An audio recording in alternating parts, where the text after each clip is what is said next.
pagi dan salam sejahtera bagi kita semua. Perkenalkan, nama saya Rosi Magdalena Brutu dengan NIM 72035200032 dari kelas akuntansi A. Pada video kali ini saya akan menjelaskan konsep dasar akuntansi perusahaan agrikultur. Tujuan pembuatan video ini sebagai pemenuhan tugas mata kuliah akuntansi agrikultur yang diampu oleh Bapak Dr. Andus Jumiadi Abdi Winata MSI AK. Baiklah, tanpa berlama-lama langsung saja kita masuk ke materi pembelajaran konsep dasar akuntansi perusahaan agrikultur. Konsep dasar akuntansi. Konsep dasar akuntansi adalah hal-hal dasar yang membangun informasi akuntansi. Konsep dasar akuntansi sangat dibutuhkan untuk mempelajari bagaimana pengelolaan data keuangan dalam organisasi atau perusahaan. Dengan konsep dasar tersebut, pengelolaan data keuangan bisa dijamin dengan baik. Menurut Harry 2015, dalam proses kegiatannya, akuntansi berlandaskan pada asumsi-asumsi tertentu. Dalam asumsi ini timbul konsep dalam akuntansi. Konsep-konsep akuntansi adalah sebagai berikut. Yang pertama ada konsep entitas usaha atau accounting entity concept. Yang kedua ada konsep biaya atau historical cost concept. 3. Konsep kontinuitas usaha atau going concern concept. Keempat ada konsep penandingan atau matching cost and revenue. Kelima, konsep pengukuran uang atau money measuring unit.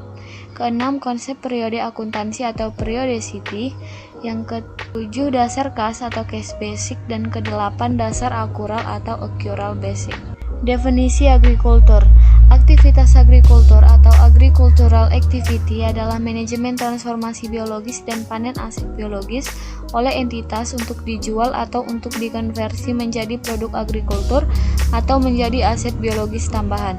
Aset biologis atau biological asset adalah hewan dan tanaman hidup. IAI PSAK 69 2018, aset biologis cenderung mengalami transformasi biologis yang terdiri atas proses pertumbuhan, degenerasi, produksi dan prokreasi yang mempengaruhi perubahan kualitatif dan kuantitatif aset biologis. Biaya untuk menjual atau disebut juga cost to sell adalah biaya inkremental yang diatribusikan secara langsung untuk pelepasan aset, tidak termasuk beban pembiayaan dan pajak penghasilan. Transformasi biologis atau biological transformation terdiri dari proses pertumbuhan dan degenerasi, produksi dan prokreasi yang mengakibatkan perubahan kualitatif atau kuantitatif aset biologis. Produk agrikultur atau agricultural produce adalah produk yang dipanen dari aset biologis milik entitas. IAI PSAK 69. Produk agrikultur yang dipanen dari aset biologis milik entitas diukur pada nilai wajar, dikurangi biaya untuk menjual pada titik panen. Berikut ini merupakan beberapa contoh aset biologis, produk agrikultur, dan produk hasil pemrosesan perusahaan perkebunan.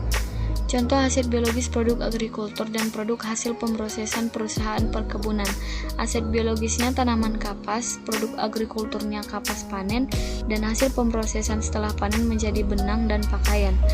Kedua, tebu, produk agrikultur tebu panen, hasil pemrosesan setelah panen menjadi gula. Ketiga, tanaman tembakau, produk agrikultur daun tembakau, hasil pemrosesan setelah panen menjadi tembakau. Keempat, tanaman teh, produk agrikultur daun teh, pemrosesan setelah panen menjadi teh. Tanaman anggur, produk agrikultur buah anggur, dan hasil pemrosesan setelah panen menjadi minuman anggur.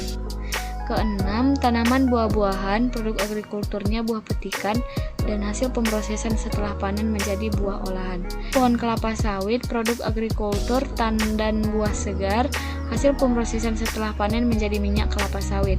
Pohon karet, produk agrikultur getah karet, hasil pemrosesan setelah panen menjadi produk olahan karet. PSAK 69. PSAK 69 mengatur perlakuan dan pengungkapan akuntan. Secara umum, PSAK 69 mengatur bahwa aset biologis atau produk agrikultur diakui saat memenuhi beberapa kriteria yang sama dengan kriteria pengakuan aset. Aset biologis diukur pada saat pengakuan awal dan pada setiap akhir periode pelaporan keuangan pada nilai wajar dikurangi biaya untuk menjual.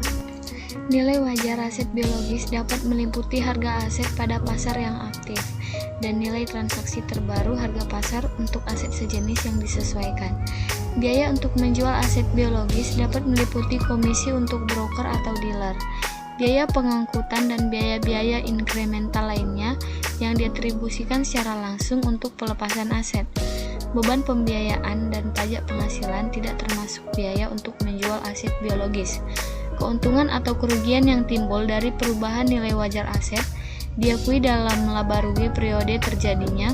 Pengecualian diberikan apabila nilai wajar secara jelas tidak dapat diukur secara handal. Ilustrasi konsep dasar akuntansi dengan penerapan PSAK 69. Pada tanggal 31 Desember 2017, luas lahan perkebunan tertanam inti mencapai 115.695 hektar yang terdiri dari 95.622 hektar kelapa sawit, disusul Universitas Sumatera Utara 16.235 hektar karet dan 3.838 hektar tanaman lainnya, yang terutama kakao dan teh. Lonsum juga menjalin kemitraan dengan petani plasma dengan lahan perkebunan kelapa sawit dan karet seluas 34.701 hektar. Lahan perkebunan kelapa sawit inti mencapai 95.622 hektar yang terdiri dari 85.717 hektar tanaman menghasilkan atau disebut dengan TM dan 9.905 hektar tanaman belum menghasilkan atau disebut dengan TBM. Sekitar 2.700 hektar TBM telah menjadi TM. Pada tahun 2017, umur rata-rata tanaman kelapa sawit sekitar 15 tahun.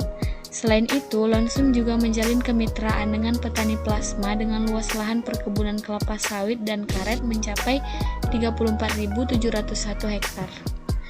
Lonsum juga mengoperasikan 12 pabrik kelapa sawit di Sumatera dan Kalimantan dengan total kapasitas pengelolaan tandan buah segar atau disebut dengan TBS serta 1 pabrik kakao dan pabrik teh. Lahan perkebunan karet inti Lonsum seluas 16.235 hektar berada di Sumatera Utara, Sumatera Selatan dan Sulawesi Selatan.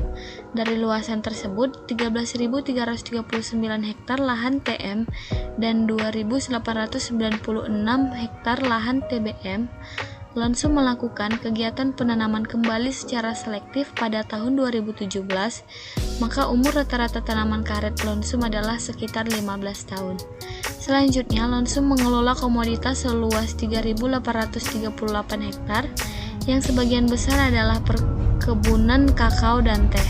Perkebunan kakao seluas 2.716 hektar terletak di Jawa Timur dan Sulawesi, sedangkan perkebunan teh seluas 834 hektar berada di Jawa Barat. Lonsum mengoperasikan 1 pabrik kakao dan 1 pabrik teh.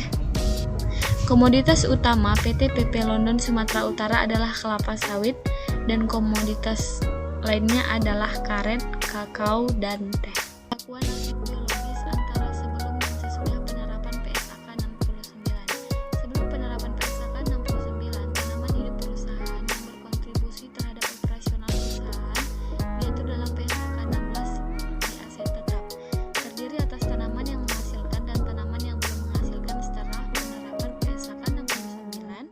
Tanaman yang berkontribusi terhadap operasional perusahaan diatur sebagai aset biologis dan produktif produktif. Perusahaan yang berkontribusi terhadap aktivitas agrikultur, perusahaan dapat disebut sebagai aset biologis ketika aset tersebut dimiliki dengan tujuan untuk dijual atau memiliki potensi manfaat ekonomi terhadap perusahaan. Selanjutnya, hibah pemerintah. Hibah pemerintah adalah pemberian dana atau barang atau jasa dari pemerintah daerah terhadap pemerintah daerah lainnya, perusahaan daerah, masyarakat atau organisasi kemasyarakatan yang secara spesifik telah ditetapkan penggunaannya, bersifat tidak wajib dan tidak mengikat, serta tidak secara terus-menerus bertujuan untuk menunjang penyelenggaraan urusan pemerintah daerah. Hibah pemerintah yang diatur dalam PSAK 69 adalah hibah pemerintah tanpa syarat yang terkait dengan aset biologis. Diukur pada nilai wajar dikurangi biaya untuk menjual, diakui dalam laba rugi hanya jika hibah pemerintah tersebut menjadi piutang. Pada umumnya, perusahaan swasta tidak menerima hibah pemerintah. Berikut analisis penerapan perbandingan sebelum dan sesudah penerapan PSAK 69. Yang pertama ada ruang lingkup. Sebelum penerapan PSAK 69, tanaman menghasilkan dan tanaman yang belum menghasilkan. Tanaman menghasilkan seperti tanaman yang sudah dapat dipanen, dan yang belum menghasilkan adalah tanaman dalam masa sebelum panen. Nah, sesudah penerapan PSAK, ruang lingkup terdiri atas tanaman yang tumbuh dari tanaman produktif perusahaan.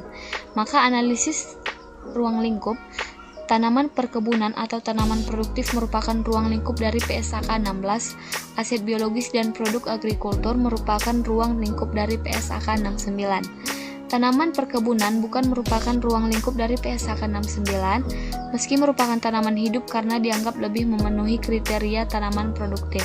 Kedua, pengakuan. Sebelum penerapan PSAK 69, perusahaan mengakui amortisasi pada tanaman menghasilkan. Sesudah penerapan PSAK 69, perusahaan mengakui adanya kerugian atau keuntungan dalam perubahan nilai wajar aset biologis. Maka analisis dari pengakuan adalah perusahaan masih mengakui amortisasi tanaman produktif serta mengakui adanya kerugian atau keuntungan yang terjadi akibat perubahan nilai wajar aset biologis. Hal ini dapat mempengaruhi laba atau rugi perusahaan. Yang ketiga ada pengukuran. Sebelum penerapan PSAK 69, tanaman perkebunan diukur dengan nilai historis, dan setelah penerapan PSAK 69, pengukuran aset biologis atau produk agrikultur diukur dengan nilai wajar dikurangi biaya untuk penjualan. Nah, maka analisis dari pengukuran menjadi perusahaan mengukur tanaman produktifnya sesuai dengan nilai historis dikurangi nilai amortisasi, dan mengukur aset biologis atau produk agrikulturnya dengan nilai wajar dikurangi estimasi biaya untuk menjual. Penyajian dan pengungkapan. Sebelum penerapan PSAK 69, tanaman perkebunan disajikan di aset tidak lancar. Nah, setelah penerapan PSAK 69, penyajian dan pengungkapan aset biologis disajikan di aset. Maka analisisnya, PSAK 69 menganjurkan aset biologis dijelaskan dengan kuantitatif.